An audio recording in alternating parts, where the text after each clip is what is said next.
for the company as an overall, at a macro level. 1.74% is what they are paying. They're charging, we saw they're charging 2.84% on an average. So, just looking at this table, you can immediately see that the models at the top are highly profitable for the company. The models at the bottom are not profitable.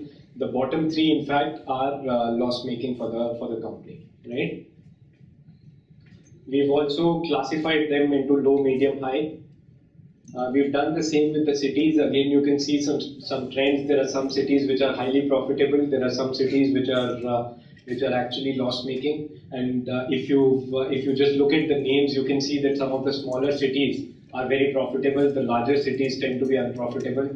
Intuitively makes sense because the larger the city, the more the traffic, the more likelihood you have of getting into an accident. So immediately you can see, if you look at the previous table and if you look at this, the company should probably charge a higher price for SUVs. You can see Tata Safari and Scorpio there right at the bottom. So SUVs tend to be more risky than the rest of the population. Similarly, bigger cities tend to be more accident prone than the rest of the population. What we've done is we've taken a very simplistic approach here. We've clubbed all the models into high, medium, and low. We've clubbed all the cities into high, medium, and low, and we've just taken a 3x3 matrix: high, high, high, medium, high, low, medium.